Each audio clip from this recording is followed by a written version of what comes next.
해주시기 바랍니다.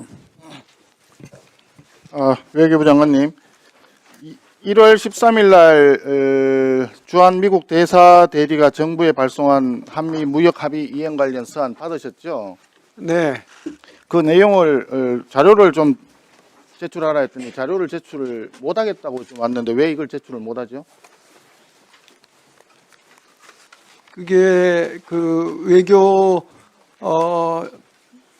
현안에 관한 것은 좀 제출해 드리기가 외교 어려워서 현안에 관한 내용은 미감한 부분이 있기 때문에 제출 못하는 건가요? 그게 뭐 비밀 사항이 들어 있습니까? 네, 그게 공개되면 국익이 심대하게 침해받을 비밀 사항이 있어요? 시점에 따라서 그렇게 판단할 수도 있었겠습니다. 그러면 정부가 지금 국회와 국민을 뭔가 속이고 있다는 이야기잖아요. 그 결론이 국회도 모르고 국민도 모르는 사이에 정부는 뭔가 알고 있는데 이게 오픈되면 국민들에게 알려지면 뭔가 심각한 상황이 생긴다. 그럼 그동안에 한미 관세 협상과 관련해 가지고 정부가 제대로 국회 또는 국민한테 제대로 알리지 않은 게 있다라고 하는 반증 아니겠어요? 그렇게 생각지는 않습니다. 자, 왜냐하면 다른 질문 하나 드릴게요.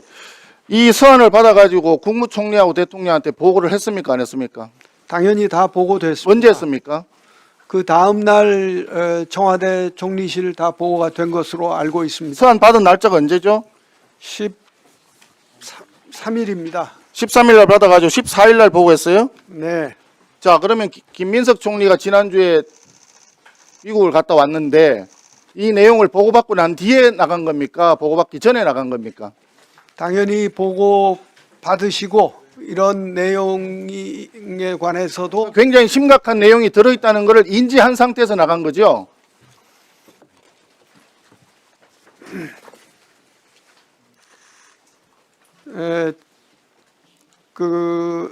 자, 정해서 말씀드리겠습니다. 김민석 총리가 1월 22일부터 26일까지 미국을 방문했습니다. 서한은 13일 날 받았고 14일 날 보고를 했다니까 당연히 이 내용을 알고 갔을 것입니다. 그 내용에 어떤 사항이 포함되어 있기 때문에 이것이 공개되면은 심대한 국익 침해 우려가 있어서 국회와 국민에게 공개조차 할 수 없는 내용이다. 이런 내용 아니겠어요? 그런데 김민석 총리는 갔다 와가지고 관세협상 후속 조치에 충실한 이행을 약속을 했다. 또 벤스 부통령하고 핫라인을 구축을 통해서 한미 간 소통이 강화됐다. 이렇게 엄청나게 또 홍보를 했어요. 그러고 난 뒤에 그 다음 날 트럼프 대통령이 관세를 25%로 인상한다고 뒤통수를 맞아버렸습니다. 서한의 중요성에 대해서 충분히 인식을 하고 보고를 받고 다 내용을 알고 난 상태에서 미국을 갔는데 그 내용에 대해서 어떤 후속 합의를 하고 어떤 내용을 했길래 홍보는 잘 됐다고 열심히 했는데 트럼프 대통령은 정반대의 행동을 하는 겁니다. 이걸 어떻게 국민들한테 설명하시겠어요? 네, 오늘 트럼프 대통령은 또 정반대로 한국과 잘해서 이 문제를 해결해 나가겠다는 메시지를 예, 발송했습니다. 병 주고 약 주고 하는 거기 때문에 그 말을 또 그대로 믿는다 그러면 또 어느 날 어느 순간에 국민에게 공개하기 힘든 서한을 또 받을 수 있다라고 하는 개연성을 그걸 무시하기 어렵습니다. 그걸 부정할 수 없는 문제가 심각합니다. 한번 볼까요? 이 서한의 내용이 공개되지 않았지만 이 내용 속에는 온라인 플랫폼 규제 등과 관련해서 미국 기업들이 차별을 받을 수 있다는 우려를 언급하면서 대통령 간 합의상을 준수할 것을 강조한 것으로 알려져 있다라고 보도가 되었습니다.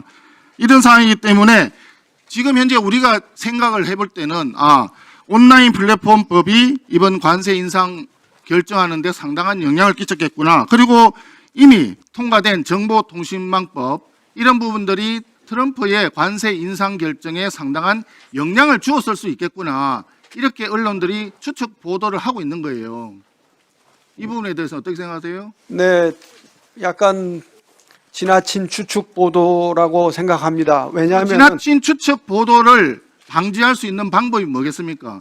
문제점이 있는 부분이라도 모두 다 국민들에게 공개해서 국민들이 검증하고 국민들이 공감할 수 있도록 하면 되는 겁니다. 그래서 행정을 국민들에게 충실히 알리는 것이 중요하고 그래서 이런 국회에서의 청문회 자리가 중요한 거예요. 그런데 여기에서 자료를 제출했더니 자료를 제출 못하겠다고 지금 외교부에서 왔단 말이에요. 네, 의원님 지금 주한 미국 대사 대리의 서한은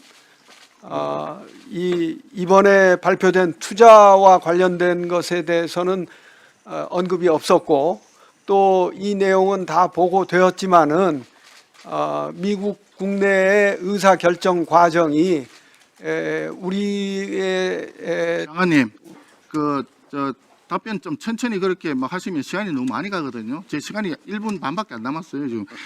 한 가지만 더 말씀드릴게요. 그런 내용이 들어있다 그러면 뭐 심대하게 국익을 침해할 것도 아닌 것 같아요. 그러면 그 자료를 제출하십시오. 서한의 내용이 무엇인가 네, 제가 다시 한번 서한을 제출하고 그것을 국민들한테 공개하면 깔끔하지 않습니까? 그리고 또 하나 물어볼게요. 이 관세 합의와 관련해서는 합의문이 필요 없을 정도로 잘된 협상이라고 정부에서 엄청나게 자화자찬하면서 홍보를 했습니다. 알고 계시죠? 그런 상황이고 법안만 대미 투자와 관련된 특별법 법안만 국회에 발의되면 그러면 관세 인하한다. 거기까지가 국민들에게 알려져 있는 사실이에요. 그렇게 합의를 했다. 그래서 실제로 이제 관세를 25%에서 15%로 내렸어요. 그리고 우리 당에서는 계속해서 이 부분은 국민 경제에 심대한 부담을 초래할 수 있고 1년에 200억 달러 상당씩 미국에 투자하는 것은 쉬운 일이 아니다. 외환시장 구조상 쉬운 일이 아니다. 그렇기 때문에 전체적으로 비준 동의를 국회 비준 동의를 받아라 이렇게 했는데 반대했어요. 정부 여당이. 그래서 비준 동의 없었습니다.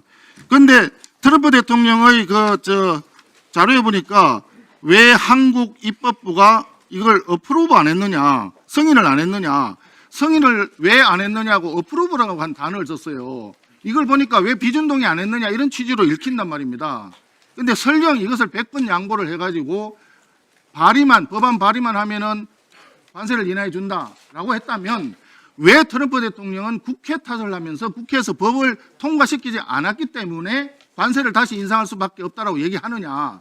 그거 이해가 안 되는 거거든요. 그러면 국민에게 알려지지 않은 뭔가 다른 부분이 있을 수 있다. 그래서 국회 비준 동의를 받아라. 이렇게 주장을 우리가 하는 겁니다.